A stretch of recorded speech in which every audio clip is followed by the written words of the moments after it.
Welcome to The Explainer. Every single week, the White House just releases this flood of documents, right? Press releases, fact sheets, proclamations, you name it. And honestly, on their own, a lot of it can just feel like noise. But when you look at them all together, a pretty clear story starts to emerge. This week, we're going to piece that story together to see what this administration really wants America to be talking about. So what we did was take a whole week's worth of these official communications and, laid them all out to see what the core message really is. And by looking at their own words, we're going to get a crystal clear picture of what's on their mind. Everything from the economy right up to the world stage. Okay, let's dive in.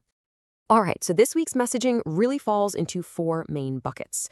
We're going to kick things off with their America First economic pitch. Then we'll look at how they're making deals on the world stage. After that, we'll dive into how they're confronting the media and culture here at home.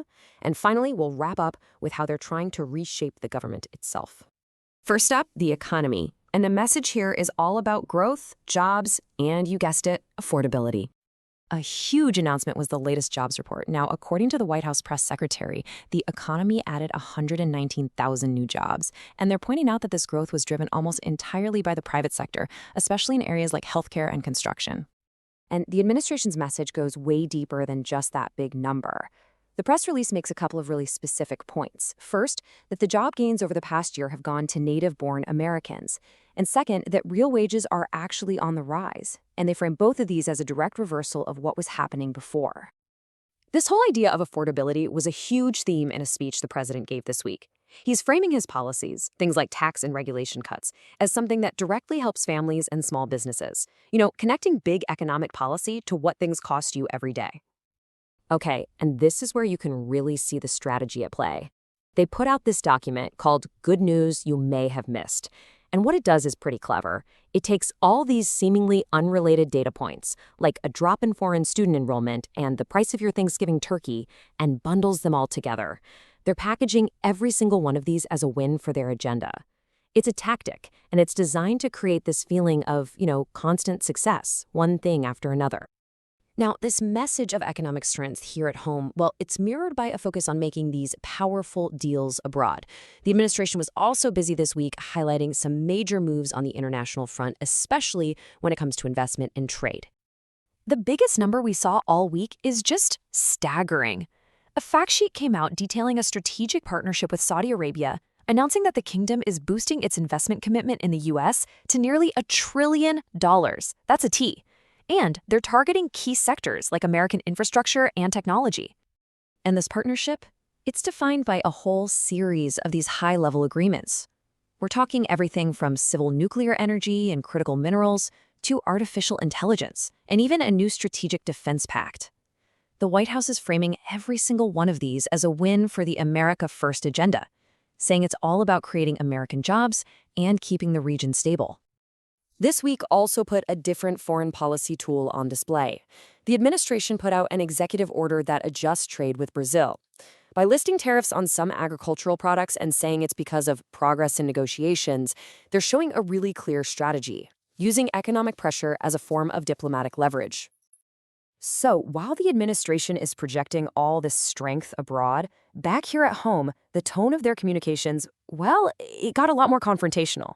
This week's messaging on domestic issues was super pointed, taking on major institutions, from the media all the way to the education system. In one document they released, the White House flat out accuses a major news network of being a political entity. The release claims the network is waging war on the president through what it calls a long-standing commitment to hoaxes, character assassinations, and outright fiction. Pretty strong words. And to back up that claim, the document lists over a dozen specific examples going back several years. It basically creates a timeline of what it calls a long, rich tradition of peddling lies, citing specific reports, on-air comments, and coverage decisions as proof of bias. You see a very similar confrontational tone in a presidential message on American Education Week.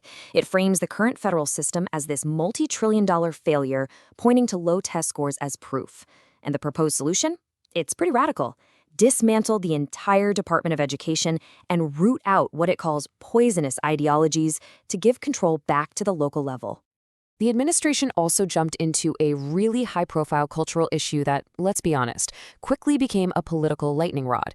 The president signed a bipartisan bill that forces the Department of Justice to release all of its records related to the convicted sex offender Jeffrey Epstein. But here's the thing. This wasn't just a simple policy move. The official signing of the bill was immediately followed by another document that took the whole issue and pivoted it into a direct political challenge. So then they dropped this press release, and get this, it's titled, "Where is Democrats' Transparency on Epstein?"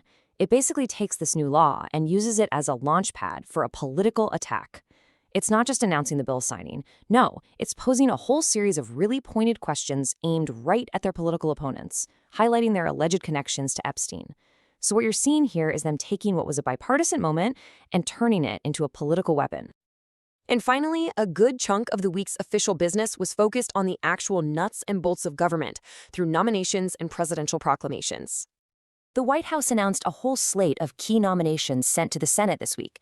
These include leaders for federal agencies like the ATF and the Consumer Financial Protection Bureau, plus several lifetime appointments for federal judges. These are moves that are really designed to shape the direction of government and the judiciary for years, even decades to come. And to balance out some of the week's more fiery issues, the administration also put out some traditional presidential proclamations. These are the documents that focus on themes like family and liberty. In the Gettysburg Address message, the president reaffirmed a commitment to what he called timeless principles. It's really the ceremonial side of the presidency, designed to project a message of national unity.